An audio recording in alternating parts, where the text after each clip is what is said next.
I'm a freshman on the girls' varsity basketball team. Abby, how long have you played basketball for? I've been playing basketball since I've been 30 years old.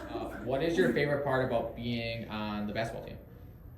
My favorite part of being on the basketball team is hanging out with my friends. How do you get ready for the games? I take a nap and eat good meals. And what has been your best game so far this season? Like my second game against Alden, I scored 34 points.